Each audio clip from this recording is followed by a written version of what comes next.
नमस्कार दोस्तों आज हम बात कर रहे हैं मध्य प्रदेश के सियासी संग्राम और कुर्सी से बेदखल होने वाले मुख्यमंत्री शिवराज सिंह चौहान की, जिनके लिए शायद इस बार 2022 की दीपावली कुछ अलग तरह से मनेगी। कहा जा रहा है कि दीपावली के बाद वनवास पर जाने वाले शिवराज की कुर्सी अब 1 या 2 दिन में शायद हिल भी सकती है। मोदी शाह से जुड़े सूत्रों का कहना है कि दीपावली पर अमित शाह मध्य प्रदेश के ज्योतिरादित्य सिंधिया को कोई बड़ा तोहफा देने वाले हैं। मोदी सरकार के चाणक्य बीजेपी को एक छत्र चलाने वाले, देश की भाजपा संगठन व सत्ता के केंद्र शासित कहे जाने वाले केंद्रीय गृह मंत्री अमित शाह पर ज्योतिरादित्य सिंधिया और उनकी पत्नी रानी प्रियदर्शनी राजे सिंधिया का जादू बढ़ चढ़कर बोलता हुआ नजर आ रहा है। ग्वालियर आए गृह मंत्री अमित शाह ने इसके संकेत भी दिए। ग्वालियर आए अमित शाह अपने शाही वेलकम से काफी खुश नजर आए। अब सिंधिया अमित शाह को प्रदेश के सबसे अच्छे सीएम यानी मुख्यमंत्री नजर आने लगे हैं। अमित शाह के लिए आयोजित शाही वेलकम को लेकर राजनीतिक गलियारों में फिर से शाह के उस दौरे को लेकर जिक्र होने लगा है,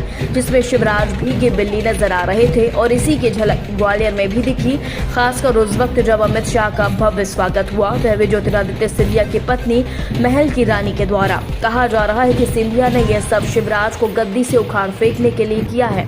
शाह को भी शाही भोजन के बहाने केंद्रीय नागरिक उड्डयन मंत्री ज्योतिरादित्य सिंधिया ने एक तरह से शक्ति प्रदर्शन कर जताया है और खुद को मध्य प्रदेश का सबसे सर्वश्रेष्ठ नेता, जनप्रतिनिधि, सीएम बनने का दावेदार भी घोषित किया, जिसके चलते उन्हें प्रदेश में फायदा मिलने के आसार भी कल से ही नजर आने लगे हैं। खबर है कि BJP high command Modi Shah JP Nadda के साथ संग मान चुका है कि आगामी 23-24 का विधानसभा चुनाव, लोकसभा चुनाव शिवराज की कुर्सी से हटाकर ही लड़ा जाएगा। शिवराज के खिलाफ बीजेपी के आधा दर्जन मंत्री, 2 दर्जन से ज्यादा विधायक हैं। वहीं व्यापम और डंपर जैसे कई घोटाले हैं जिनके सूत्रधार शिवराज सरकार और परिवार हो सकता है और बीजेपी नहीं चाहती कि आगामी विधानसभा लोकसभा चुनावों में यह मुद्दा 2018 की तरह फिर उछालकर बीजेपी के लिए हार का कारण बने, क्योंकि पिछले निकाय चुनाव ने बीजेपी को सबक सिखा दिया है।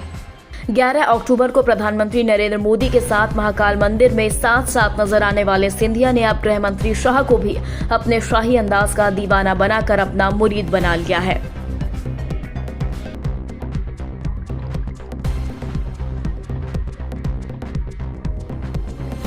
इससे उनके विरोधियों की जुबान बंद हो गई है। एक तरह से भाजपा में आने के बाद वह लगातार अपना कद बढ़ाते हुए नजर आने लगे हैं।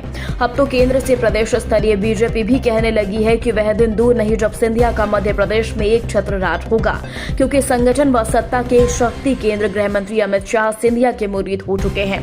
उसके संकेत भी दिए गए और तोहफों के पुल बांधे गए। केंद्रीय नागरिक उड्डयन एवं इस्पात मंत्री के अंचल के विकास का महत्वाकांक्षी प्रोजेक्ट राजमाता विजय राजे सिंधिया एयरपोर्ट टर्मिनल के विस्तार की आधारशिला रखने के लिए रविवार को ग्वालियर आए अमित शाह। उनके करीबी ज्योतिरादित्य सिंधिया के आमंत्रण पर जयविलास पैलेस में शाही भोज के साथ मराठी इतिहास की गैलरी का शुभारंभ करने के लिए भी पहुंचे। मतलब साफ है, रविवार को केंद्रीय गृह मंत्री अमित शाह ग्वालियर में लगभग 4 घंटे 11 मिनट रुके। इसमें से लगभग 1 घंटा 30 मिनट वह सिंधिया के महल में रुके और शाही भोज का आनंद लेकर खुद को भारत का चक्रवर्ती राजा मानकर सीना फुलाया और सिंधिया को शायद प्रदेश की कमान की चिंगारी भी फूकी।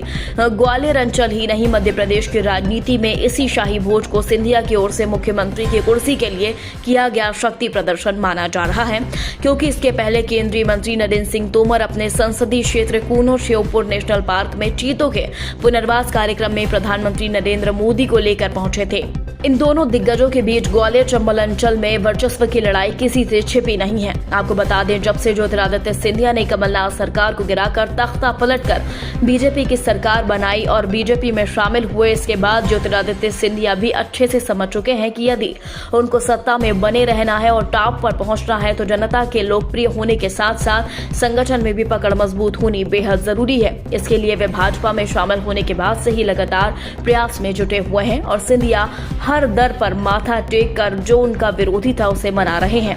सबसे पहले उन्होंने भाजपा के हिंदूवादी छवि वाले नेता जयभान सिंह पवैया के घर पहुंचकर विवाद को खत्म किया। इसके बाद वीरांगना लक्ष्मीबाई की समाधि पर पहुंचकर नमन करने के साथ कई विरोधियों का मुंह हमेशा के लिए बंद किया। हद तो तब हो गई जब सिंधिया महल में रानी लक्ष्मीबाई की वीर गाथा को गाते हुए नजर आए। अब ग्वालियर में अमित शाह के शाही भोज के सहारे वह संगठन में पकड़ मजबूत बनाने जा रही हैं। केंद्रीय मंत्री ज्योतिरादित्य सिंधिया भी भाजपा की रीति नीति को काफी अच्छे से समझ चुके हैं और वे इस बात से वाकिफ है कि सत्ता का स्तंभ बनने के लिए संगठन में मजबूत पकड़ होनी जरूरी है। इसके लिए वे भाजपा के प्रमुख नेताओं से मेलजोल बढ़ा रहे हैं, उनके घर दर पर दस्तक देकर पारिवारिक संबंध बनाने का प्रयास भी कर रहे हैं। दोस्तों, राजनीति में नेता किस तरह गिरगिट की तरह रंग बदलते हैं उसका एक उदाहरण ग्वालियर के महाराज ज्योतिरादित्य सिंधिया, जो सत्ता के लिए जन्म से कांग्रेसी होने के बावजूद पद और कुर्सी के लिए कांग्रेस को धोखा देते हैं और बीजेपी को अपना सब कुछ मानकर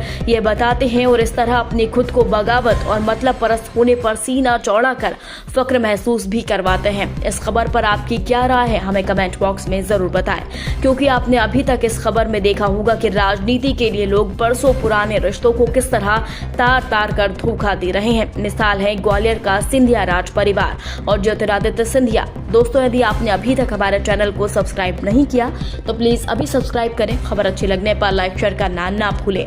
अगली ताजा खबर के साथ ब्रेकिंग राज न्यूज फिर हाजिर होगा। तब तक के लिए नमस्कार, जय हिंद।